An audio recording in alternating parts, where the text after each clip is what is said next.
কোনোবা engineering complete কৰিলে, কোনোবা হয়তো PhD কৰিলে, কোনোবা ভাল জব কৰি আছে, কোনোবাই হয়তো মানে ভাল বিজনেছ চলি আছে কাৰোবাৰ, তাৰপিছত তেওঁলোকে মাছৰুমৰ প্ৰতি আগ্ৰহী বা আগবাঢ়ি আহিছে। মাছৰুমৰ একচুৱেলি মানে কি আৰু যিটো আপোনাৰ ছুইটনেছ, ভাল যিটো মানে গুণ, তাৰ সেইটোৱে যে আপুনি ইমিডিয়েট এফেক্টত ৰিজাল্ট পায়। 55,000 এটা খৰচ কৰি ঘৰৰ লগত চিলিণ্ডাৰ সৈতে আপুনি 3 মাহৰ পাছত 2 লাখ টকা এটা উপাৰ্জন কৰিব পাৰে। তো মই যেতিয়া নৰ্থ ইষ্টৰ পৰা যোৱা বুলি কওঁ, চবেই কয় যে তাত আপোনালোকৰ কি ইমান কামৰ অভাৱ নেকি, ইমান কম টকাত ইয়াত মানুহখিনিয়ে কাম কৰি আছে। আমি যেতিয়া তৰকাৰীখন বনাম কালাৰটো কমপ্লিট পাৰ্পল কালাৰ হৈ যায়, এইখিনিও শুনিছোঁ। পাৰ্পল কালাৰ হৈ গ'লে তাৰে বিষাক্ত।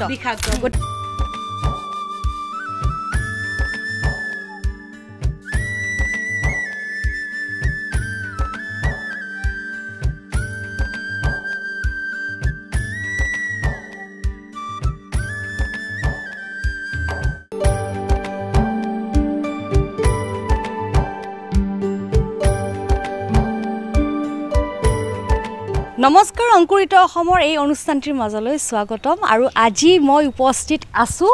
নন্দন নগৰ গোসাইবাৰীত উপস্থিত আছোঁ আৰু মোৰ সৈতে এজন যুৱক উপস্থিত আছে আৰু তেখেত মাছৰুমৰ লগত বহু দিনৰ পৰা কাম কৰি আছে, বছৰ হৈ গ'ল। আৰু তেখেত হৈছে অনুজ কুমাৰ শইকীয়া ডাঙৰীয়া। স্বাগতম অংকুৰিত অসমৰ এই অনুষ্ঠানটিৰ মাজলৈ। আৰু আমি ইতিমধ্যে গম পাইছোঁ যে আপুনি মাছৰুমৰ লগত জড়িত হোৱা বহু বছৰ হৈ গ'ল। এতিয়া আজি আমি অলপমান মাছৰুমৰ ওপৰত কথা পাতিম। এতিয়া আৰম্ভণিতে মই আপোনাক সুধিম যে মাছৰুমৰ লগত জড়িত হোৱা আপোনাৰ কিমান বছৰ হ'ল?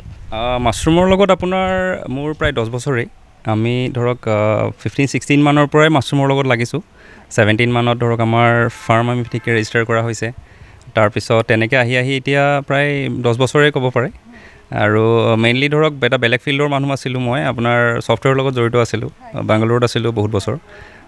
2014ত একেবাৰে আহিলোঁ, কিন্তু আহি পেলাই ধৰক সেই ফিল্ডৰ পৰা এতিয়া এগ্ৰিকালচাৰ ফিল্ডত আহি মানে এনেকুৱাকৈ সোমাই গ'লোঁ। আৰু মাছৰুমটো মানে এটা ধৰক ডেডিকেটেডলি মানে আমি ভাবি আছোঁ আৰু এটা প্ৰডাক্ট কিবা এটা কৰিবৰ কাৰণে। মাছৰুমটো কিয় চুজ কৰিলে? কাৰণ আপুনি এটা বেলেগ ক্ষেত্ৰত আছিলে আগতে, এতিয়া মাছৰুমটোৱে কিয় চুজ কৰিলে? মানে আপোনাৰ এগ্ৰিকালচাৰ ফিল্ডৰ লগতো বহুত আগতেও ধৰক আমাৰ ককা আইতাৰ দিনৰ পৰাই দেখিছোঁৱেই, যিহেতু অসমত মানুহ খেতিৰ লগতেই জড়িত। তো মন আগতেও আছিলে যে খেতিৰ লগত জড়িত কিবা কৰিবৰ কাৰণে, আৰু লগতে ধৰক আমাৰ ছ'চিয়েলি অলপ আমাৰ ষ্টেটৰ কাৰণে কিবা এটা যদি কৰিব পাৰোঁ। তো মাছৰুমটো মোৰ এনেকুৱা এটা প্ৰডাক্ট লাগিল, যিটো প্ৰডাক্টৰ ধৰক এতিয়াও বহুতখিনি হ'বলৈ আছে,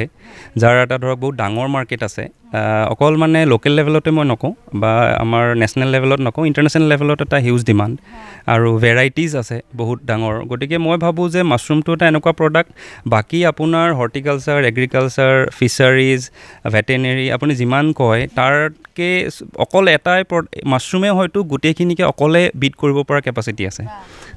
ছফ্টৱেৰৰ লগত জড়িত হৈ আছিলে, হয় নহয় জানো? এটা সম্পূৰ্ণ এটা বেলেগ এগ্ৰিকালচাৰ হৈ গ'ল। প্ৰথম অৱস্থাত সমস্যা বা তেনেকুৱা প্ৰতিঘাত কিছুমান থাকে ন আৰম্ভ কৰোঁতে, সেইখিনি অলপমান জানিম। মানে সমস্যাটো আছে, এতিয়াও চলি আছে ক'বলৈ গ'লে। কাৰণ আমি কেতিয়াও ধৰক আগতে নাঙল বা খেতি বুলি ক'লে আমি নাঙল, গৰু এনেকুৱা এইবিলাকেই বুজি পাওঁ। আৰু প্ৰথম যেতিয়া গম পাইছিলোঁ, লগৰ এজন আছিলে ত্ৰিপুৰাৰ, তেওঁ কৈছিলে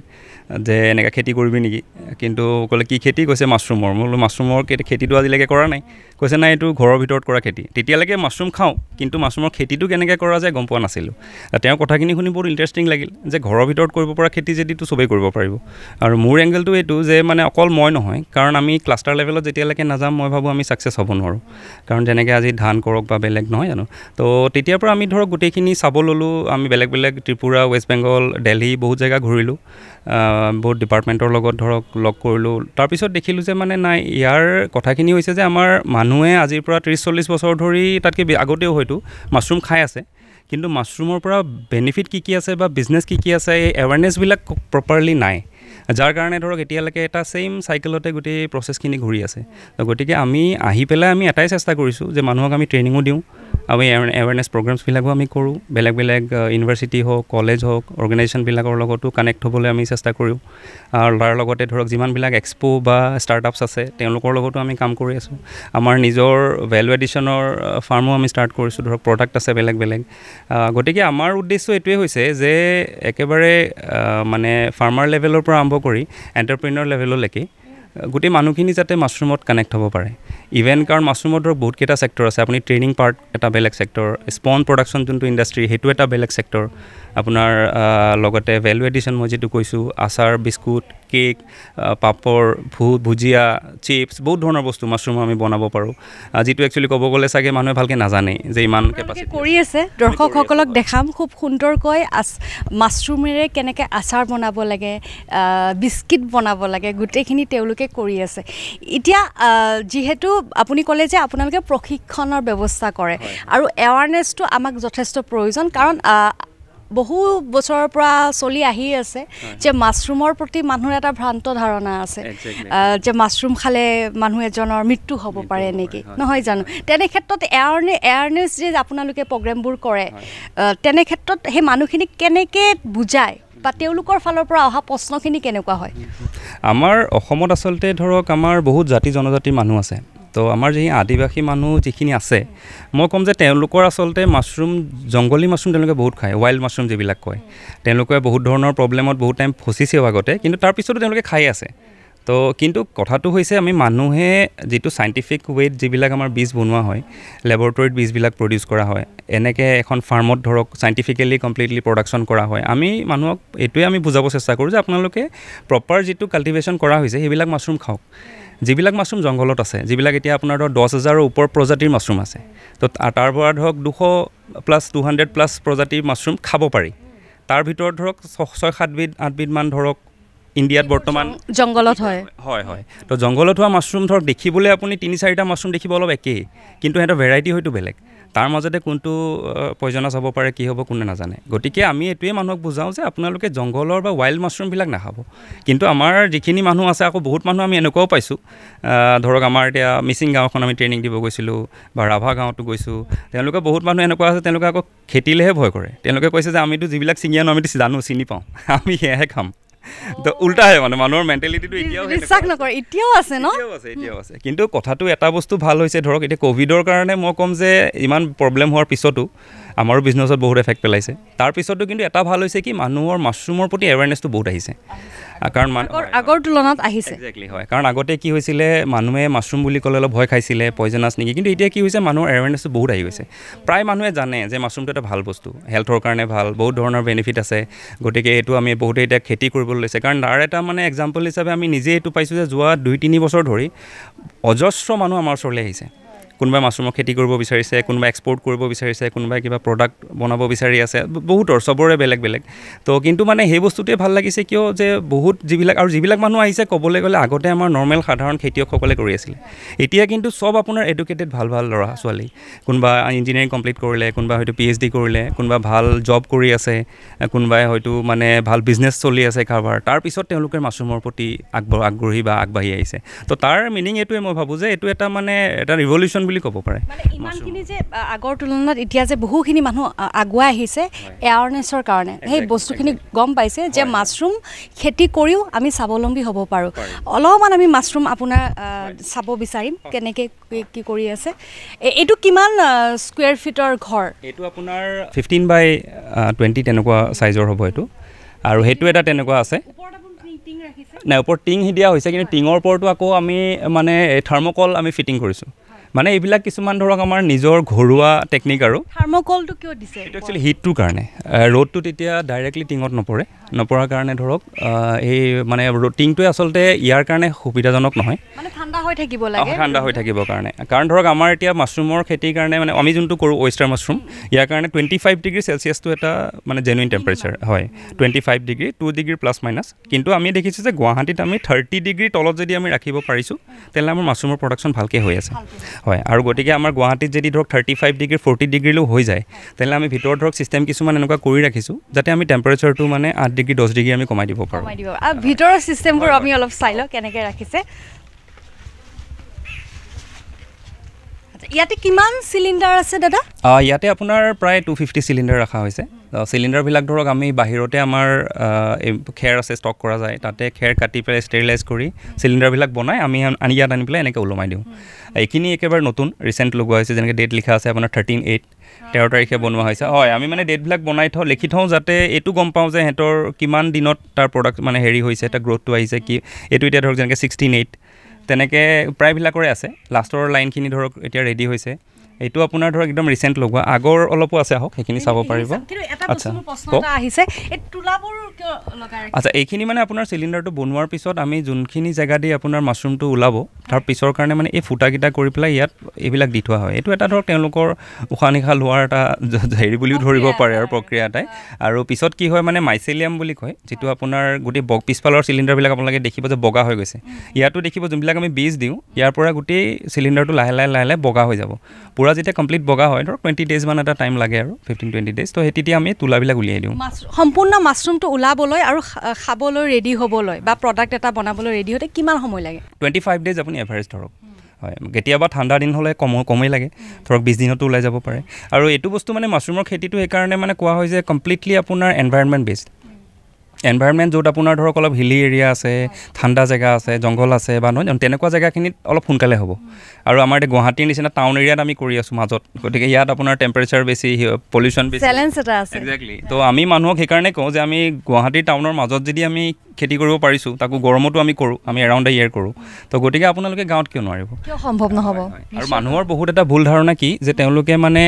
ছিজনেল লেভেলত কৰিব বিচাৰে। তেওঁলোকে ভাবে যে উইণ্টাৰত ৱেষ্টাৰটো হ'ব, ছামাৰত আমি নকৰোঁ। ছামাৰত বহুতে মিল্কি কৰে। কিন্তু আমি এটা কথা বুজাব চেষ্টা কৰোঁ যে আপোনালোকে যিকোনো এটা প্ৰডাক্টেই নহওক, কাৰণ এই প্ৰডাক্টটো আমি ঘৰৰ ভিতৰত বনাই আছোঁ। গতিকে যদি ঘৰৰ ভিতৰত বনাই আছোঁ, তেনেহ'লে টেম্পাৰেচাৰ আৰু হিউমিডিটি কণ্ট্ৰল আমাৰ থাকিব। বাহিৰত থাকিলে অ'পেন হ'লে বেলেগ কথা। কিন্তু গতিকে হয় কোনোবাই মিল্কি কৰিছে, তেওঁলোকে মিল্কিয়ে কৰক, হয় কোনোবাই ৱেষ্টাৰ কৰিছে, তেওঁলোকে ৱেষ্টাৰে কৰক। কাৰণ আপুনি এজন মানুহকতো আজি ধৰক হয় আজি দৈ ভাল পোৱা মানুহ এজনকতো ক'ব নোৱাৰে যে আপুনি উইণ্টাৰত দৈ খাওক আৰু ছামাৰত ক্ৰীম খাওক, তেনেকুৱা নিচিনা কথা আৰু। ত' গতিকে আমি কাষ্টমাৰ ৱাইজ আমি ছাপ্লাইটো দিব পাৰিব লাগিব। আৰু এইবিলাক কিছুমান ৰিজন যাৰ কাৰণে ধৰক ছিজন ৱাইজ ছাপ্লাইবিলাক কমি যায়। বহুত মানুহ আছে যোনে একেলগে উইণ্টাৰত বহুত খেতি কৰি দিয়ে আৰু বহুত বেছি বাঢ়ি যায় প্ৰডাকশ্যন, আৰু ছামাৰ হোৱাৰ লগে লগে কি হয় বহুতে বাদ দি দিয়ে। ধৰক এপ্ৰিল মে' মান্থ আহি গ'ল, লগে লগে বাদ দি দিলে। সেই এটা প্ৰচেছো মানুহৰ এটা ভুল ধাৰণা হৈ আছে, যিটো মানে চেঞ্জ কৰা দৰকাৰ আছে আমি ভাবোঁ। কোনোবাই যদি মাছৰুম খেতিটো কৰিব বিচাৰে, এটা চিলিণ্ডাৰত আপোনাৰ কিমান কেজি মাছৰুম প্ৰডাকশ্যন হয়, উৎপাদন হয়? আপোনাৰ ধৰক এতিয়া চিলিণ্ডাৰ চাইজ লৈ কথা থাকে। আমাৰ এইটো যোনটো দেখিছে এইটো আপোনাৰ 14/23 চাইজো থাকে, আৰু কিছুমান আছে আমাৰ ধৰক 12/18 মানে PP বেগ বুলি কোৱা হয় আৰু পলিপ্ৰপিলিন দি বনোৱা হয় PP বেগ। তো এইবিলাক আৰু কিছুমান থাকে ডাঙৰ চাইজ থাকে, 20/28 চাইজৰ থাকে। তো আমি সাধাৰণতে মিডিয়াম চাইজটো আমি প্ৰিফাৰ কৰোঁ। মিডিয়ামটো হয়, এইটো মিডিয়ামটো, আৰু লগতে অলপ কিছুমান সৰু আছে। কিন্তু কি হয় আপোনাৰ বেছি ডাঙৰ চাইজটো মানে কৰিলে ছামাৰৰ কাৰণে অলপ ঠিক নহয়। উইণ্টাৰত আপুনি বেছি ডাঙৰ চাইজটো কৰিব পাৰে। আৰু এটা ফালৰ পৰা কি হয়, আপোনাৰ যদি কোনোবা এটা কিবা এটা বেমাৰ লাগিল, কিবা এটা বেমাৰ প্ৰব্লেম হৈছে, তেনেহ'লে হয়তো আপোনাৰ লোকচানটোও কম হ'ব যদি সৰুকেইটা বনোৱা যায়। একজেক্টলি হয়। চ' আমি সেইকাৰণে সৰুটো বেছি প্ৰিফাৰ কৰোঁ, আৰু সৰুটো গ্ৰ'থটো ফাষ্ট হয়। এইটো যদি আপোনাৰ ধৰক 25 days লাগিল, এইটো 20 daysত আপোনাৰ ধৰক গ্ৰ'থ আহি গ'ল, তেনেকুৱা নিচিনা কথাখিনি। আৰু এটাৰ পৰা আপুনি ধৰক এভাৰেজ আমি ক'ম যে 2 kg এটাতো মিনিমাম আপুনি পাবই প্ৰডাকশ্যন এটা চিলিণ্ডাৰৰ পৰা। হয়, এইটো আপোনাৰ একদম মিনিমাম পাব, কাৰণ সেইটো আপোনাৰ 3 মাহ এটা চাইকেল থাকে। 3 মাহৰ চাইকেলত মই কৈ আছোঁ। যদি আপুনি ডাঙৰ লগাইছে তেনেহ'লে হয়তো আপুনি 3 kg পাব। আৰু আপুনি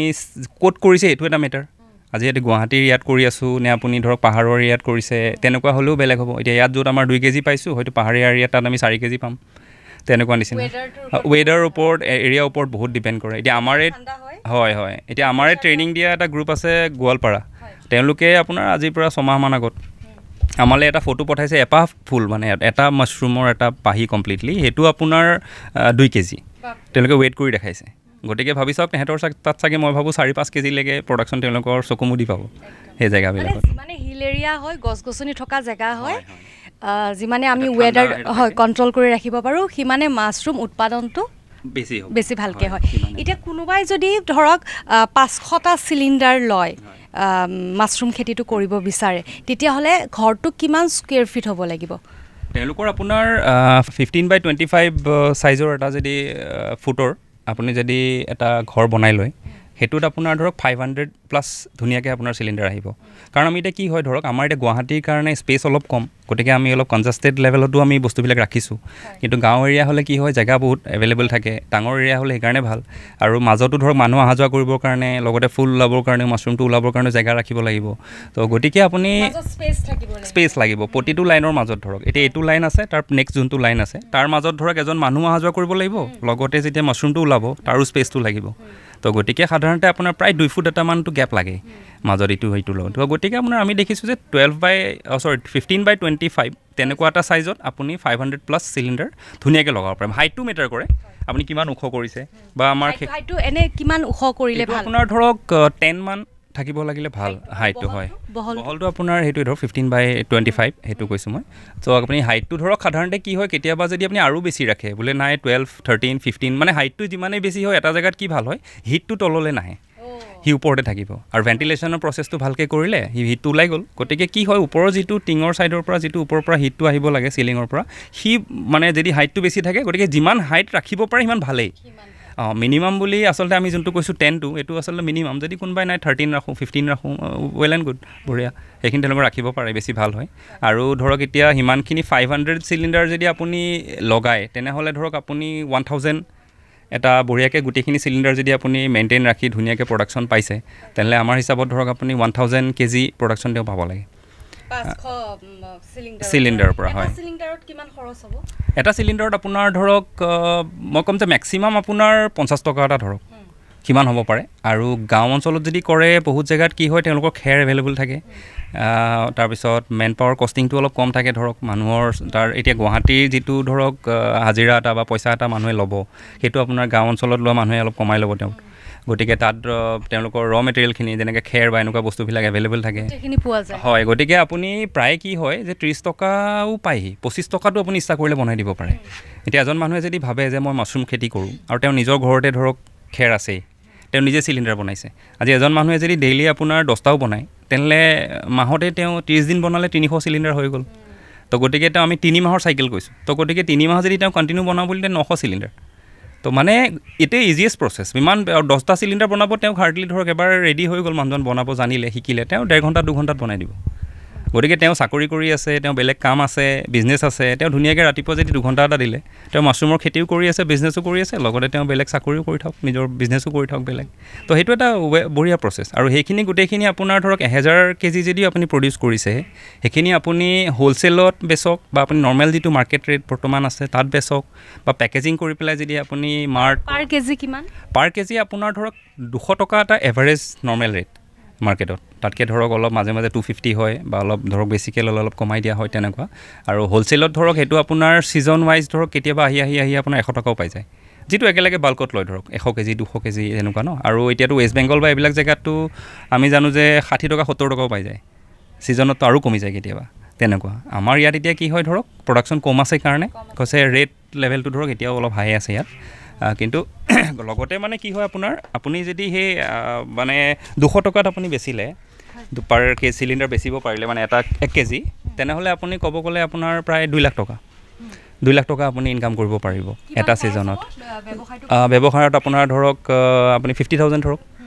যদি 50 টকাও মই 15,000 টকা খৰচ কৰি হয় আমি 50,000 টকা ধৰক মই আপোনাৰ গোটেই 1000 মানে 500+ চিলিণ্ডাৰ 500 টকাৰ মানে 25,000 যাব ধৰক 500 চিলিণ্ডাৰত 25,000 যাব 5,000ত আপোনাৰ 5 × 5 25,000 আপোনাৰ যাব কিমানখিনি উপাৰ্জন কৰিব 2 লাখ তেওঁ আৰামত ইনকাম কৰিব পাৰে মাহেলি তেওঁ এটা চাইকেলত 3 মাহৰ এটা চাইকেল থাকে তো গতিকে সেইটোত আপোনাৰ ধৰক প্ৰায় তেওঁ 2 লাখ টকা তেওঁ যদি নৰ্মেল মাৰ্কেট ৰেটটোত বেচে তেওঁ যদি হ'লচেলত বেচে এইটো ধৰক 1 লাখৰ ওপৰত যাব আৰু যদি তেওঁ ভাবে যে দোকানত মই নিজে ছাপ্লাই দিওঁ তেনেহ'লে সেইটো আপোনাৰ 300-400 টকা 500 টকালৈকে যায়গৈ যিবিলাক আপোনাৰ 250 গ্ৰাম 200 গ্ৰাম 300 গ্ৰামৰ পেকেজিং কৰি পেলাই দোকানত দিয়া হয় ন সেইটো এটা মাৰ্কেট বেলেগ হৈ গ'ল মানে ইয়াত আপোনাৰ ক'ব গ'লে 3টা মাৰ্কেট আছে ধৰক এটাটো হ'লচেল মাৰ্কেটটো এটা নৰ্মেল যিটো দোকানত বেচিছে বা আপোনাৰ ইয়াৰ পৰা আহি কোনোবাই কিনি লৈ গৈছে 200 ৰুপিজ চামথিং আৰু তাৰ ওপৰত নাই আপুনি বোলে নাই দোকানত মাৰ্টত এইবিলাকক ছাপ্লাই দি আছে তেনেহ'লে 300 400 500 এইটো আপোনাৰ পেকেজিং আৰু লুকছ বহুতখিনি বস্তু মেটাৰ কৰিব তাত তেনেকুৱা আৰু মানে কোনোবাই যদি আৰম্ভ কৰিব বিচাৰে 500 চিলিণ্ডাৰ লয় তেতিয়াহ'লে তেওঁৰ মানে ঘৰ চৰ বনোৱা গোটেইখিনি বেলেগ হৈ যাব আপুনি এইটো কওক যে ঘৰটো ৰেডি কৰি 500 চিলিণ্ডাৰ ভৰাই তেওঁ ব্যৱসায়টো কৰিব ঘৰটো ধৰি কিমান হ'ব ঘৰটো লোৱাৰটো মই এইটো চেঞ্চত ক'ব বিচাৰিছোঁ কাৰণ ঘৰটো ধৰক এতিয়া আপুনি এইটো ফাইনেল এইকাৰণে কৰিবলৈ দিগদাৰ যেনেকৈ আপুনি গাঁৱৰ এৰিয়াত হ'লে কি হ'ব তেওঁলোকৰ মানে ধৰক এই বাঁহ গছ খেৰ চেৰবিলাক চব বস্তু থাকেই গতিকে তেওঁলোকে ঘৰ এটা বনাওঁ বুলি ক'লে ফ্ৰীটো বনাই লয় বহুতে কিন্তু সেইটো এতিয়া সেই কষ্টিংটো আকৌ সেই বাঁহকেইডালে আমি যদি গুৱাহাটীত লওঁ এডাল বাঁহত আপোনাৰ 100 টকা 150 টকা এনেকুৱা ৰেট গতিকে আপুনি কিবা এটা মানে আপুনি যদি কয় যে আমাৰ এইটো ঘৰে এনেকুৱা ঘৰ এটা যদি বনায় আপোনাৰ ধৰক যে আপুনি 30,000 এটা আপোনাৰ খৰচ হৈছে 30,000 এটা আপোনাৰ খৰচ হৈছে চিলিণ্ডাৰত ধৰক আপোনাৰ ধৰক যে 500 চিলিণ্ডাৰ লগাব গ'লে আপোনাৰ 25,000 মানে আপুনি 55,000 ফাৰ্ষ্ট শ্বটত 55,000 খৰচ কৰি 3 মাহৰ পিছত তেওঁ 3 মাহো নহয় একচুৱেলি তেওঁ প্ৰডাকশ্যনটো আৰম্ভ হ'ব 25-30 দিনৰ পৰাই মাছৰুমৰ একচুৱেলি মানে কি আৰু যিটো আপোনাৰ চুইটনেছ ভাল যিটো মানে গুণ তাৰ সেইটোৱে যে আপুনি ইমিডিয়েট এফেক্টত ৰিজাল্ট পায় বাকী আপুনি গৰু দুজনী পুহি গাখীৰ পোৱালে বা আপুনি গাহৰি পালন কৰিছে ফিচাৰী খুলিছে তাৰ আপোনাৰ এটা টাইম আছে কিন্তু মাছৰুমটো আজি লগালে আপুনি 20-25 দিনৰ পৰা আপোনাৰ ৰিজাল্ট আহিবলৈ আৰম্ভ হৈ যাব গতিকে আপুনি 3 মাহত মানে আপুনি টোটেল প্ৰফিটটো পাব কিন্তু আপোনাৰ ইনভেষ্টেড এমাউণ্টটো হয়তো আপুনি 1.5 মাহ 2 মাহতে আপোনাৰ ওলাই গ'ল তেনেকুৱা নিচিনা কথাটো মানে ধৰক 55,000 এটা খৰচ কৰি ঘৰৰ লগত চিলিণ্ডাৰ সৈতে আপুনি 3 মাহৰ পাছত 2 লাখ টকা এটা পাই গ'ল উপাৰ্জন কৰিব পাৰে যোনখিনি ইনকাম কৰিব সেই কিন্তু কমপ্লিট প্ৰফিটতে থাকিল সেইটোতো কনষ্ট্ৰাকশ্যনটো ওৱান টাইম এবাৰেই তেওঁ ঘৰটো বনালে তাৰপিছত তেওঁ খালি চিলিণ্ডাৰ বনোৱাখিনি কাম থাকিল গতিকে সেইকাৰণে আমি কওঁ এতিয়া মই চিলিণ্ডাৰ বনোৱাৰ যোনটো ৰেট কৈছোঁ সেইটো মই ইভেন এইটোও কৈছোঁ যে বেলেগৰ মানুহ লগাই কামত লগাই পেলাই কৈছোঁ মই সেই মানুহজনে যদি নিজেই কৰে তেনেহ'লে সেই পইচাটো আকৌ 50 টকাৰ জেগাত 40 টকা হ'ল 10 টকা এটা বেলেগক বা 5 টকা এটা বেলেগক দিয়াতকৈ তেওঁ নিজেই বোলে চিলিণ্ডাৰ বনায় তেনেহ'লে সেই পইচাটো তেওঁৰ বাচিল তেওঁলোকৰ ঘৰতে বোলে খেৰ আছে সেই পইচাটো বাচিল তো 50 টকাৰ জেগাত হয়তো তেওঁৰ ইনভেষ্টমেণ্টটো 30 টকাও হ'বহি পাৰে তো সেইটো মানে আচলতে এইকাৰণে ডিপেণ্ড কৰে যে আপুনি মাছৰুমৰ খেতিটো ক'ত কৰিব বিচাৰিছে আপুনি টাউন এৰিয়াত কৰিব বিচাৰিছে নে আপুনি ৰুৰেল এৰিয়াত কৰিব বিচাৰিছে বা তেওঁ সেই জেগাখিনিৰ মানে এভেইলেবিলিটিবিলাক কেনেকুৱা ৰ মেটেৰিয়েলবিলাকৰ সেইখিনিৰ ওপৰত বহুত মেটাৰ ডিপেণ্ড কৰে ইনভেষ্ট কৰি 55,000 এটা তেওঁ 3 মাহৰ মূৰত 2 লাখ টকা উপাৰ্জন কৰিব পাৰে যিসকলে মাছৰুম খেতি কৰিবলৈ আগ্ৰহী খুব এটা ভাল এটা ব্যৱসায় বুলি ক'ব লাগিব আৰু আছে আমি চাব বিচাৰিম আৰু এটা আমি বেলেগ এটা ঘৰত আহিছোঁ এইটো ইয়াতে কিমান চিলিণ্ডাৰ আছে ইয়াতো আপোনাৰ প্ৰায় 250 প্লাছে আছে আৰু এইটোৰ আমাৰ অলপ পুৰণা ধৰক ইয়াত এইখিনি প্ৰায় 3 মাহেই হৈ গৈছে আৰু এইখিনি ধৰক 2 মাহ হৈছে চিলিণ্ডাৰ এইখিনি ধৰক আমি আৰু 15 দিনমানৰ পিছত আমি ৰিপ্লেচ কৰি দিম ৰিপ্লেচ কৰি দিলে আকৌ ৰুমটো ধৰক ভালকৈ ষ্টেৰিলাইজ কৰিব লাগে তাৰপিছত আমি আকৌ নতুন চিলিণ্ডাৰ লগাম আৰু ইয়াত ধৰক আপোনাৰ ফগাৰ আছে ওপৰত দেখিব মানে যিটো আপোনাৰ পানী স্প্ৰিংকলাৰ বুলিও কোৱা হয় মানে হাতেৰে পানী দিব নালাগে এইটো চিষ্টেম মানে আজিকালি একচুৱেলি বহুতেই দৰকাৰী হৈছে কাৰণ গৰম বাঢ়িছে লাহে লাহে তো সেইকাৰণে আপুনি ধৰক এতিয়া গৰমৰ দিনত মেইন প্ৰব্লেম হয় ঠাণ্ডাৰ দিনত আচলতে ঠাণ্ডাৰ দিনত মানে কি হয় আপোনাৰ এই মানে পানী ইমান দিব দৰকাৰ নপৰে উইণ্টাৰ ছিজনত ধৰক ফগাৰবিলাক থাকে অলপ কুঁৱলী থাকে নহয় জানো তো গতিকে তাত আমি কেতিয়াবা এদিন দিলেও হয় আৰু কেতিয়াবা হয়তো আমি গেপো দিয়া হয় বহুত যদি বেছি কুঁৱলী পৰিছে বা তেনেকুৱা কিন্তু গৰমৰ দিনত কি হয় আপুনি বেছি গৰম পৰিলে কেতিয়াবা 4বাৰ 5বাৰলৈকো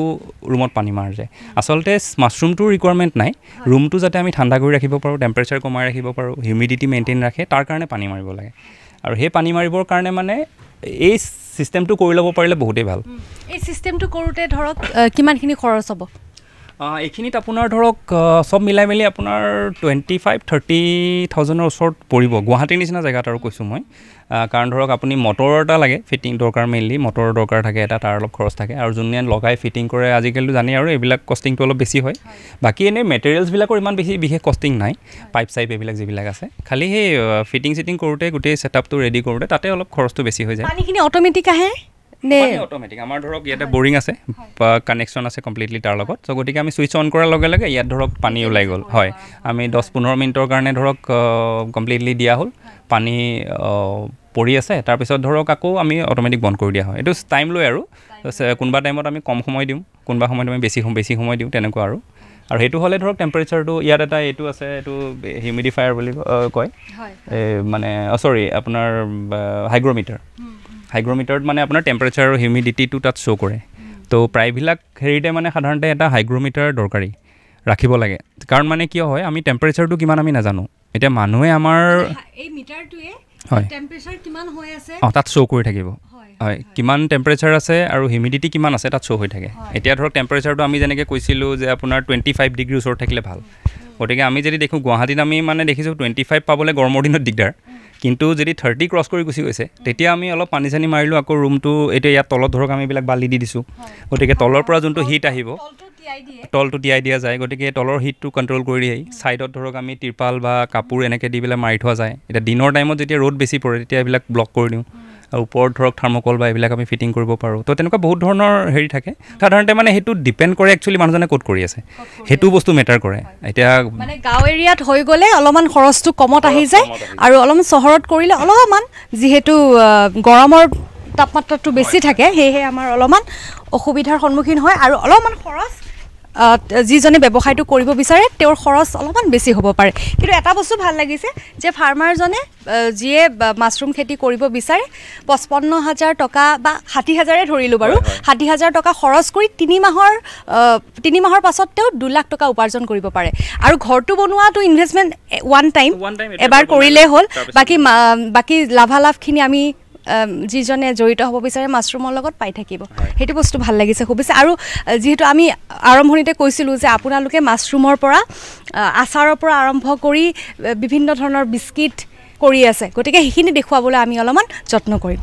আমাৰ সেইখিনি কাম মেইনলি আমাৰ বাইদেউ আছে এগৰাকী মোৰ পাৰ্টনাৰ হয় বিজনেছ পাৰ্টনাৰ কনকলতা দাস বাইদেউ তেওঁ ফুড প্ৰচেছিঙৰ পাৰ্টখিনি মেইনলি তেওঁ চাই আহক অলপ কথা পাতি ল'ব ইতিমধ্যে আমি কৈছোঁৱে যে মাছৰুম কেনেকৈ খেতি কৰে তাৰ ওপৰত আজি আমি কথা পাতি আছোঁ আৰু খুব মাছৰুমক লৈ ভাল কাম কৰি আছে আৰু ইতিমধ্যে আমি দাদাৰ লগত কথা পাতিলোঁৱে দাদা আৰু বাইদেউৰ কথা খুব কৈ আছিলে আপুনি যে তেওঁ মাছৰুমৰ পৰা বিস্কিটৰ পৰা আৰম্ভ কৰি আচাৰলৈকে আৰু তেখেত হৈছে কনকলতা দাস বাইদেউ নমস্কাৰ আৰু বাইদেউৰ লগত অলপ কথা পাতিম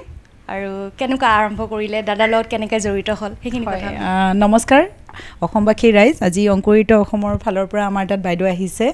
আৰু তেওঁ আমাৰ গোটেইখিনি ধৰি লওক কভাৰ কৰিব তো তাৰ কাৰণে আপোনালোকক ধন্যবাদ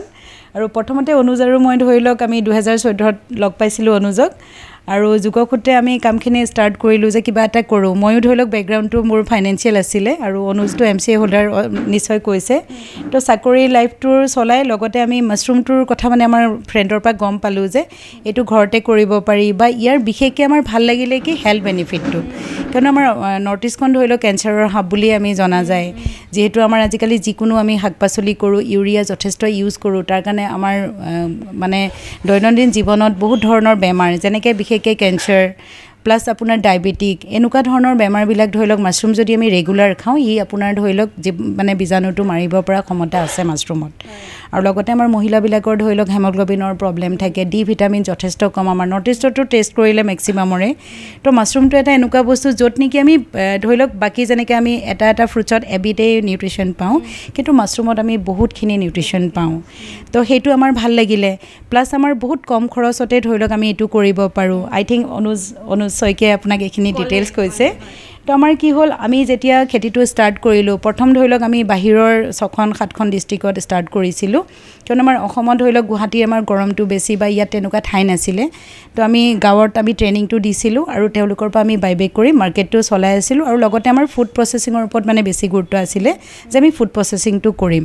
তেনেকুৱাতে ধৰি লওক তেওঁলোকৰ পৰা বাইবেক ষ্টাৰ্ট কৰিছোঁ আৰু লগতে কৰোণা ষ্টাৰ্ট হৈ গ'ল কৰোণা হোৱাৰ কাৰণে আমাৰ মানে কমপ্লিট বন্ধ হৈ গ'ল যোগাযোগটো তাৰপিছত আমি ভাবিলোঁ এনেকৈতো নহ'ব যে আমি গুৱাহাটীতে ফাৰ্ম এখন কৰোঁ তো আমি এই জেগাখিনি গুৱাহাটীত ল'লোঁ 2021ৰ পৰা ধৰি লওক আমি ইয়াত কণ্টিনিউ কৰি আছোঁ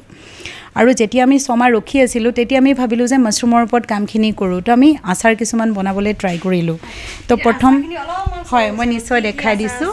আমাৰ মেইনলি এইটো হৈছে দেখাবলৈ মই অনুৰোধ কৰিছোঁ বহুতখিনি আচাৰ আছে ইয়াতে এটা চৰ্বতো দেখাবলৈ আমি স্কোৱাছো আমি 3 ধৰণৰ বনাওঁ মাছৰুমৰে হয় নহয় এইটোত আমি মাছৰুম এড কৰা নাই যেনেকৈ কঁঠালটো বহুত ইমিউনৰ কাৰণে ভাল গতিকে কঁঠালটো আমি বনাই আছোঁ আৰু বেলটো ধৰি লওক আমাৰ নিজৰ কাৰণে ঠাণ্ডা পেট কৰি ৰাখে নহয় জানো আৰু লগতে আমাৰ জামুনৰ স্কোৱাছ এটাও আছে যিটো আমাৰ ডায়েবেটিকটো কণ্ট্ৰল কৰে গতিকে আমি সেই 3বিধ অকল ৰাখিছোঁ স্কোৱাছটো আৰু বাকীখিনি আমাৰ প্ৰডাক্ট কমপ্লিট মাছৰুমৰ হয় মাছৰুমৰ হয় এইটো হৈছে আপোনাৰ আমাৰ হৈছে কিং চিলি উইথ মাছৰুম পিকলছ আৰু এইটো হৈছে কিং চিলি উইথ মাছৰুম পিকলছ আৰু এইটো হৈছে আমাৰ পাইনাপল আৰু মাছৰুমৰ চাটনি হয় একদম ইউনিক গোটেইকেইটা ইউনিক আনাৰসৰ লগত মাছৰুম হয় কেনেকুৱা আহিলে এইটো তাৰমানে আমাৰ কি হ'ল এদিন মই ধৰি লওক হঠাতে এইটো বনালোঁ মই মানে পাইনাপল এগালমান কিনি আনিছিলোঁ আৰু মাছৰুমৰ আচাৰ বনাবৰ কাৰণে এই আচাৰটো মানে আগৰ পৰাই বনাই আছিলোঁ মিঠা বনোৱা নাই তো মই যেতিয়া চব ৰেডি কৰিছোঁ আচাৰটো বনাব লৈছোঁ তেতিয়া মোক অনুজে ক'লে বা আপুনিতো পাইনাপলখিনি আনি থৈছে কিবা এটা চটপটা টাইপৰ বনাব ট্ৰাই নকৰে কিয় তেনেকৈ মই মানে মোৰ নিজৰ এটা মানে ক্ৰিয়েটিভিটি এটা আনিলোঁ আৰু যে মই এনেকৈ বনাই চাওঁ যেতিয়া তাৰমানে আমিতো ধৰি লওক বিয়া সবাহত এটা মিঠা চাটনি খাওঁ সেইটো কেনেকৈ বনাই মই জানো তো সেই ৰেচিপিটোৰ লগত মানে মোৰ নিজৰ কিছুমান অকণমান আইডিয়া এড কৰি বনালোঁ খাই মানে বহুত ভাল পালোঁ নিজেতো ভাল পাইছোঁ লগতে মোৰ ফ্ৰেণ্ডক তেতিয়াৰ পৰা আমি কণ্টিনিউ এইটো কৰি আছোঁ কিন্তু কি হয় হয় এইটো হয় চাটনি আৰু চবতকৈ আৰু এটা প্ৰডাক্ট আৰু এটা ইউনিক হৈছে এতিয়া আমাৰ তেতেলী আৰু মাছৰুমৰ এইটো বস্তু কি হৈছে আমাৰ ধৰি লওক পাইনাপলটো যিহেতু আমি হোল দ্য ইয়াৰ নাপাওঁ হয় নহয় হোল দ্য ইয়াৰ নোপোৱা কাৰণে কিন্তু তেতেলীটো আমি হোল দ্য ইয়াৰ মানে পাম ৰাখিব পাৰিম সেইটো কাৰণে মানে আমি কি কৰিলোঁ তেতেলীৰ লগতো এটা ট্ৰাই কৰিলোঁ এইটো সোৱাদটো বহুত ইউনিক আপোনালোকে বাৰু টেষ্টটো কৰিব মাছৰুমৰ চাটনি গতিকে আৰু এইটো হৈছে কিং চিলি মাছৰুম তো এই তিনিটা এতিয়া আমি এটা কেঁচা জলকীয়া আৰু মাছৰুমৰো আচাৰ বনাইছোঁ সেইটো লঞ্চ কৰা নাই জাষ্ট বনাইছোঁ মানে এইটো ফাৰ্মেণ্টেশ্যনটো হ'ব দিছোঁ সেইটো আমি এতিয়া উলিয়াম বিস্কিট কেক গোটেইখিনি কৰি আৰু কেক গোটেইখিনি কৰি আছোঁ প্ৰথম যেতিয়া ধৰি লওক আমি ফুড প্ৰিজাৰ্ভেশ্যন মানে নামিছোঁ তেতিয়া আমি হৰ্টিকালচাৰৰ পৰা ট্ৰেইনিং লৈছিলোঁ তাত মই কৈছিলোঁ যে মাছৰুমৰ কিবা ট্ৰেইনিং পাম নেকি কিয়নো মই মাছৰুমৰ কাল্টিভেশ্যন কৰি আছোঁ তো তেওঁলোকে ক'লে যে বাইদেউ এইটোতো আমি নিশিকাওঁ তাৰপিছত মই মানে কেভিকে হৰ্টিকালচাৰৰ কথা পাতিলোঁ তেওঁলোকে মোক ক'লে যে আমাৰ যিহেতু one district one product Goalpara Kokrajhar তো আমাৰ সন্দীপ ছাৰ বুলি তেখেতৰ কথাটো ক'লে যে তেওঁলোকে কিন্তু এইখিনি গোটেই মাছৰুমৰ ফুড প্ৰচেছিংটো দিয়ে ট্ৰেইনিং তো মই ডাইৰেক্ট তাত গৈও তেওঁলোকৰ পৰা প্ৰচেছিঙৰ ট্ৰেইনিংটো ল'লোঁ কেক বিস্কিটটো মই বিশেষকৈ তাতেই শিকিছোঁ আৰু কেভিকেটো আমি অলপ শিকাইছে তেওঁলোকৰ আমি 60 দিনৰ এদিন মানে মাছৰুমৰ কাল্টিভেশ্যন প্লাছ ভেলু এডিশ্যনৰ ট্ৰেইনিং হৈছিলে অনুযায়ী হয়তো এইখিনিও কৈছে আপোনালোকক গতিকে তাতেও আমি ট্ৰেইনিংটো পাইছোঁ কিন্তু মিঠা আচাৰটো ক'তো মোক শিকোৱা নাই এই দুটা কমপ্লিট নিজৰ হয় হয় আচাৰখিনি আহক আমাৰ ইয়াতে আমাৰ এইটো সৰুকৈ ইণ্ডাষ্ট্ৰি এটা আমি ছেটআপ কৰিছোঁ আৰু 2024-25ত মোৰ হৰ্টিকালচাৰ ডিপাৰ্টমেণ্টৰ পৰা HMNEH বুলি তাত মানে আমাৰ ফুড প্ৰচেছিঙৰ লোন এটাও আমাৰ চেংচন হৈছে য'ত 40% ছাবচিডি আছে তাৰ থ্ৰুদি আমি এইটো ষ্টাৰ্ট কৰিছোঁ এই দুটা ৰুম ধৰি লওক হয় এইটোৰ পৰা আমি কেক আৰু বিস্কিটটো ব্লেণ্ডাৰ হয় কেক আৰু বিস্কিটটো বনাবৰ কাৰণে আমি এইটো মানে হেৰি গ্ৰাইণ্ডিং কৰোঁ আৰু এইটো অভেন হয় আমাৰ ইয়াতে আমি বিস্কিট আৰু কেকটো বনাওঁ এইটো অভেন হয় আৰু এইটো আমাৰ গেছৰ মানে গেছ ইউজ কৰি বনাওঁ আমি মানে চিলিণ্ডাৰটো ইউজ কৰি এইটো ইউজ কৰিব লাগে কিয়নো কাৰেণ্টটো গুচি গ'লে আমি কেনেকৈ কি কৰিম ইয়াতে বনাওঁ হয় নহয় এইটো বনাওঁ মানে বনাই আমি পেকিং কৰিম আৰু তাৰ লগতে আমাৰ যিখিনি আচাৰটো আমি মাছৰুমৰ আচাৰটো ধৰি লওক ভাজিয়ে বনাব লাগে গতিকে সেইটো তেনেকৈ বনাওঁ হয় এইখিনি আমাৰ ষ্টক হয় এইখিনি ষ্টক আৰু অৰ্ডাৰ মানে বৰ্তমানটো আমি ধৰি লওক এক্সপ'বিলাকত দি আছোঁ আৰু লগতে আমাৰ B2B কিছুমান আছে প্লাছ আমাৰ হোম ডেলিভাৰী গুৱাহাটীত 500 ৰুপিজৰ যিকোনো প্ৰডাক্ট যদি লয় আমি সেইখিনি হোম ডেলিভাৰী দিওঁ তেওঁলোকক আৰু ভেটাপাৰাত আমাৰ আউটলেট এখন আছে য'ৰ পৰা আমাৰ প্ৰডাক্টখিনি কিনে আমাৰ সেইখনৰ এতিয়া বৰ্তমান আমি masmostry.com বুলি দি থৈছোঁ এতিয়ালৈকে লঞ্চ কৰা নাই দোকানখন মানে অপেনিং কৰা নাই জাষ্ট বস্তুখিনি থৈছোঁ আৰু এতিয়া মই আৰু এটা প্ৰশ্ন সুধিম দে ইয়াতে সুধিছোঁ মই হয় যেহেতু মাছৰুমখিনি আচাৰ কৰি আছে বা হেৰি বিস্কিটৰ পৰা কেকৰ পৰা আৰম্ভ কৰি আচাৰলৈকে নহয় জানো বজাৰখন মাছৰুম যেতিয়া প্ৰস্তুত হয় আপোনালোকে আহি বা মাছৰুমখিনি আহে তৈয়াৰ হয় বা 3 মাহৰ পাছত বা 25 দিনৰ পাছত সেই বজাৰখনক লৈ কাৰণ যিকোনো ব্যৱসায় এটা কৰাৰ পাছত আৰম্ভ কৰি দিয়ে কিন্তু ব্যৱসায়টো কৰাৰ পাছত বজাৰখনৰ চিন্তা আহি পৰে সেই যিজনে আগ্ৰহী খেতি এটা কৰাৰ ক্ষেত্ৰত সেই বজাৰখনৰ কথা অলপমান কওক বজাৰখন মানে আপোনাৰ মই যিটো কৈছোঁ অলৰেডি মানে এখন বহুত ডাঙৰ বজাৰে আছে খালি কথাটো কেনেকুৱা হৈ আছে ধৰক যোনে খেতি আৰম্ভ কৰিছে খেতিয়কজনে কৰি পেলাই ধৰক কাষ্টমাৰ কিজন পটককৈ বিচাৰি নাপায় কাৰণটো এনেকুৱা ধৰক আজি যেনেকৈ আমি মাছ খাওঁ মাংস খাওঁ কণী কি হয় আমাৰ চকুৰ আগতে প্ৰায় চব জেগাতে আছে কিন্তু মাছৰুমটো তেনেকুৱা হোৱাকৈ নাই এনি টাইম এভেইলেবল চব ষ্ট'ৰতে এভেইলেবল হৈ থকা নাই তো সেইটো এটা পাৰ্ট মই ভাবোঁ যে বহুত ইম্পৰ্টেণ্ট যিটো দৰকাৰ হৈ আছে আৰু 2 নম্বৰতে কি হৈছে আমি যদি খেতিটো কৰিবলৈ আৰম্ভ কৰিছোঁ একদম ইনিচিয়েল ষ্টেজত কি হৈছে সেই ফাৰ্মাৰজনেও এটা ষ্টেপ লোৱা দৰকাৰ কাৰণ আপুনি চাওক আজি যদি গৰু ব্যৱসায় কৰিছে বা গাখীৰৰ ব্যৱসায় কৰিছে গৰুৰ চাউণ্ডটোতে মানুহে গম পাব যে গৰু আছে গাহৰি পালন কৰিছে গাহৰি চাউণ্ডতে আপুনি মুৰ্গী পালন কৰিছে মুৰ্গী চাউণ্ডতে বা গোন্ধতে মানুহে গম পায় মাছৰুমটো আপোনাৰ ঘৰৰ কিনাৰটো যদি কোনোবাই কৰিছে আপুনি গম নাপায় গতিকে ফাৰ্মাৰজনক আমাৰ এটা ৰিকুৱেষ্ট এইটোৱে যে তেওঁলোকে নিজে সৰুকৈ লাগিলে বেনাৰ এখনে বনাওক ঘৰৰ ওচৰতে দি দিয়ক পাব্লিচিটিৰ কথা কৈছে একজেক্টলি স্মল স্কেলত তেওঁলোকৰ ঘৰতে কিবা বাৰ্থডে পাতিছে খুৱাওক লগৰ ফেমিলি মামা পেহা লয় জানো যোনেই নহওক বন্ধু হওক তেওঁলোকক অলপ নিজে ক'ব লাগিব যে এইখিনি কৰিছোঁ বা অলপ খাই চাচোন অলপ জোৰ এটা ইনিচিয়েলি মাৰ্কেটটোৰ প্ৰতি লোকেল লাইনত নিজে অলপ দিব পাৰিব লাগিব একজেক্টলি আমাৰ মানুহৰ এটা মানে কি হয় তেওঁলোকে এক ডাঙৰ মাৰ্কেটটোৱে ইমিডিয়েট এফেক্টত চিন্তা কৰে তো গতিকে মই ভাবোঁ যে মাছৰুমৰ ক্ষেত্ৰত দুইটাই দৰকাৰ আমাৰ লোকেল লাইনৰ মাৰ্কেটটোত অকণমান যদি আমি পুছ দিওঁ তেতিয়াহে আমি বাহিৰৰ লাইনটো এক্সপৰ্ট লাইনেই হওক বা ছাপ্লাই কাৰণে হওক সেইখিনি আমি অলপ ইজিলি পাবগৈ পাৰোঁ কাৰণ সাধাৰণতে কি হয় এট প্ৰেজেণ্ট আপোনাৰ 20 কেজি বা 22 কেজি ওজনৰ কাৰ্টুনত আপোনাৰ মানে মাছৰুমবিলাক যায় ছাপ্লাই দিয়া হয় আইচ পেক কৰা হয় গতিকে আজি যদি কোনোবা এজনে যদি ডেইলি 4 কেজি 5 কেজি প্ৰডাকশ্যন কৰি আছে গতিকে সেইখিনি তেওঁ সেনেকৈ দিব নোৱাৰে গতিকে ইনিচিয়েল ষ্টেজত তেওঁলোকে নিজে এটা চিন্তা কৰিবই লাগিব যে মই আজি প্ৰডাকশ্যনখিনি ইনিচিয়েল ষ্টেজত মই এনেকৈ দিওঁ বা ইয়াৰ বাহিৰে আৰু এটা অপশ্যন কি আছে যে আপুনি ড্ৰাই কৰি দিয়ক শুকাই যদি আপুনি ফ্ৰেছ মাছৰুমটো বেচিব পৰা নাই আপুনি শুকুৱাই দিয়ক শুকুৱাই দিলে আপোনাৰ ধৰক ছমাহলৈকে ভাল লাগিব গতিকে আপুনি 1 মাহ 2 মাহৰ পিছতো আপুনি সেই মাছৰুমখিনি ধৰক এতিয়া আমিয়ে লওঁ বহুতৰ পৰা আমি বাইবেক কৰি লওঁ আৰু বজাৰখন দেখুৱাই দিয়ে নেকি যে কোনোবাই যদি আপোনালোকৰ লগত জড়িত হয় ব্যৱসায় এটা আৰম্ভ কৰিব পাৰে বিচাৰে মাছৰুমক লয় তেতিয়াহ'লে বজাৰখনক লৈ আপোনালোকে সেই যিজনে আগ্ৰহী তেওঁলোকক সহায় কৰি দিয়ে নিশ্চয় নিশ্চয় আমি সেইখিনি সহায় কৰোঁ আৰু আমি এতিয়া ধৰক এনেকুৱা আমি এতিয়া এটা প্লেটফৰ্ম এটাও আমি ৰেডি কৰিবলৈ গৈ আছোঁ মানে আচলতে মই জাষ্ট আপোনাক ষ্টাৰ্টিং লেভেলত আছে কাৰণে জাষ্ট নামটোহে কৈছোঁ আৰু আপোনাৰ massmasti.com বুলি সেইটো মানে এনেকুৱা হৈছে আমি ভাবিছোঁ যে অকল মাছৰুম বেছড প্ৰডাক্ট লৈ পেলাই আমি ইনিচিয়েলি মানে তাত কামখিনি কৰিম যে যিমান যি ধৰক আজি আৰু এইটো আমি অলপ ফ্ৰেঞ্চাইজি মডেলত নিবৰ কাৰণে আমি অলপ চিন্তা কৰি আছোঁ যেনেকৈ কাৰণ মানে কি হৈছে মানুহে আজি এইটো বিচাৰি নাপায় যে মই মাছৰুমটো ক'ত গৈ পাম আৰু ফাৰ্মাৰ্ছকেইজনেও এইটো গম নাপায় যে আমি ক'ত গৈ বেচিম বা কি কৰিম নহয় তো গতিকে ইয়াৰ থ্ৰুত মানে আমি এইটো চিন্তা কৰিছোঁ যে য'তেই নহওক অসমৰে হওক বা ভৱিষ্যতলৈ যদি ভাল হয় চব বস্তু বাহিৰলৈকো নিব চেষ্টা কৰিম মানুহখিনিয়ে যাতে তাতে অৰ্ডাৰটো দিলে আৰু কাষ্টমাৰজনে ধৰক মানে ফাৰ্মাৰজনে তাৰ পৰাই ধৰক তেওঁলোকে ছাপ্লাইটো দিলে বা আমাৰ অৰ্গেনাইজেশ্যনৰ ফালৰ পৰা আমি সেই ছাপ্লাইখিনি দিলোঁ আমি সেইটো কাৰণে আমি অৰ্গেনাইজেশ্যন লেভেলত কামখিনি নিবৰ কাৰণে চেষ্টা কৰি আছোঁ আৰু তাৰ কাৰণে যথেষ্টবিলাক কাম আগবাঢ়িছেও মানে মই যিটো কথা কৈছোঁ সেইটোৱে আৰু একদম ইনিচিয়েল ষ্টেজত মানে ধৰক তেওঁলোকে ওচৰৰ পাজৰৰ দুজন মানুহ উলিয়াব লাগিব চেষ্টা কৰিব লাগিব আৰু পাব্লিচিটিটো কৰিব লাগিব যিহেতু আপুনি ক'লে যে গৰু পুহিলে আমি গম পাওঁ যে মানুহ ঘৰত গৰু আছে বা মুৰ্গী গম পোৱা যায় কিন্তু মাছৰুমটো আমি নিজে পাব্লিচিটি এটা ঘৰত কৰি থাকিলে আমি গম নাপাওঁ নিজে পাব্লিচিটি কৰিব লাগিব আৰু এটা আশা দিছে যে মাছৰুমৰ বজাৰখন ভাল মানে এতিয়া তেওঁলোকে যদি 4-5 কেজি নিজে বেচিবলৈ আৰম্ভ কৰিব পাৰিছে তেনেহ'লে 15-20 কেজি পিছৰ পৰা ধৰক আমি হেণ্ডেল কৰিব পাৰিম তেওঁলোকে আমালৈ পঠাই দিয়ক বা অসমৰ যিকোনো জেগাত মাল গুচি যাব পাৰিব অসমৰ নহয় নৰ্থ ইষ্টৰ যিকোনো জেগাত আৰু আমি যিখিনি আপুনি ক'লে বাইদেউ ক'লে হেল্থ বেনিফিট সেইখিনিৰ ওপৰত যদি আমি অলপ চকু দিওঁ তেতিয়াহ'লে হয়তো মানুহখিনি সজাগ হ'ব যিটো কেঞ্চাৰ বৰ্তমান নৰ্থ ইষ্টৰ হাব দেখিবলৈ পোৱা যায় মানে খুব এটা হয় চবৰে আছে বুলিয়ে ক'ব পাৰি এতিয়া সেইটোৱে আমি হেল্থ বেনিফিটখিনি ক'ব পাৰিব লাগিব তেতিয়া হয়তো মাছৰুমক লৈ আৰু বেছি মানুহ আগুৱাই আহিব আগ্ৰহী হ'ব আৰু এটা পইণ্ট আছে মই ভাবোঁ আৰু প্ৰায় হয় কাৰণ মানে কি হয় মাছৰুমটো মানুহে বিশেষ নাখায় কাৰণে বহুতে আকৌ বনাব নাজানে আৰু মাছৰুমৰ আচলতে কি হয় নিজৰ এটা টেষ্ট তেনেকৈ নাই আমি যেনেকৈ নিউট্ৰেলাটো খাওঁ নিউট্ৰেলা আমি যেনেকৈ বনাওঁ তাৰ টেষ্টটো তেনেকুৱা হয় মাছৰুমটো অলপ তেনেকুৱা তাৰ নিজৰ টেষ্ট নাই কিন্তু তাৰ গুণ বহুত আছে গতিকে মাছৰুমটো আপুনি যদি আজি ধৰক মাছৰুম চিলি মাছৰুম মঞ্চুৰিয়ান বা বহুত ধৰণৰ প্ৰডাক্ট যদি আপুনি আমাৰ এতিয়া আমি যেনেকৈ নৰ্মেল শাক চব্জি বনাওঁ তেনেকুৱা যদি আপুনি মাছৰুম বনাই থয় হয়তো কেতিয়াবা কোনোবাই টেষ্টো পোৱা নাই তো এতিয়া মানুহজনে ভাবিলে যে এইটো ভাল নালাগে খাই ভাল নালাগে বাদ দে চ' গতিকে সেই বস্তুখিনি অকণমান চিন্তা কৰিবলগীয়া ৰেচিপিৰ ওপৰতো আমি অলপ চকু দিব লাগিব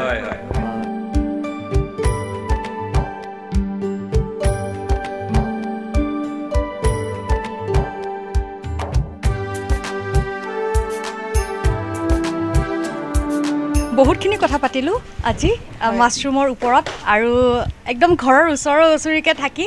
পাৰ্টনাৰশ্বিপত এনেকৈ কি সুন্দৰকৈ এটা মানে কাম কৰি আছে মাছৰুমৰ ওপৰত ব্যৱসায় কৰি আছে আৰু ভাল লাগিছে আৰু এটা বস্তু ভাল লাগিছে দাদা আপোনাৰ যে আপুনি বাহিৰত থাকিও অসমখনৰ মৰমে আপোনাক টানি আনিছে আৰু বাইদেউ কৈ আছিল আমাক অফ কেমেৰা বহুতখিনি কথা ক'লে যে বাহিৰত গ'লে আমাৰ বহু ল'ৰা ছোৱালী বাহিৰলৈ গৈ 5,000-10,000 টকাত কাম কৰি আছে কিন্তু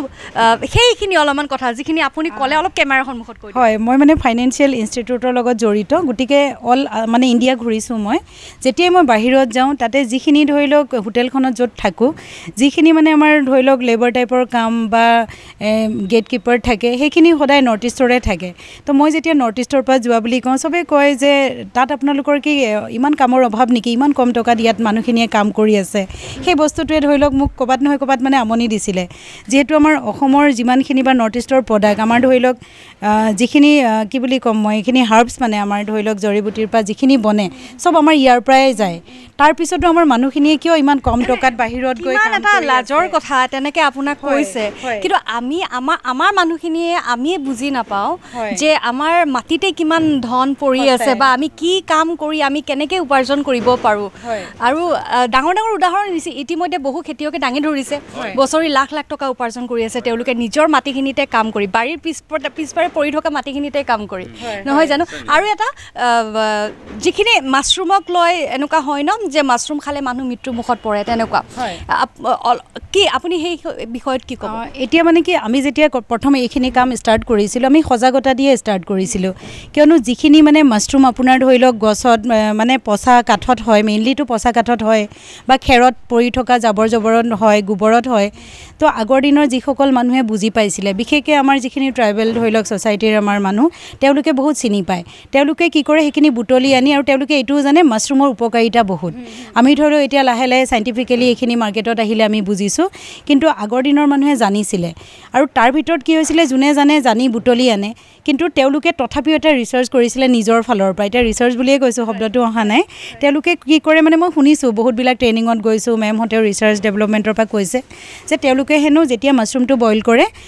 টোপোলা বান্ধি চাউল মানে অলপমান কাপোৰ এখনত বা গামোচা এখনত বান্ধি দি দিয়ে। যদি মাছৰুমটো পয়জনিয়াছ হয় তেতিয়াহ'লে চাউলখিনি নিসিজে, সেইটো শুনিছিলোঁ মই। নিসিজে। আৰু এটা ধৰি লওক আমি যেতিয়া তৰকাৰীখন বনাম কালাৰটো কমপ্লিট পাৰ্পল কালাৰ হৈ যায়, এইখিনিও শুনিছোঁ। পাৰ্পল কালাৰ হৈ গ'লে তাৰে বিষাক্ত।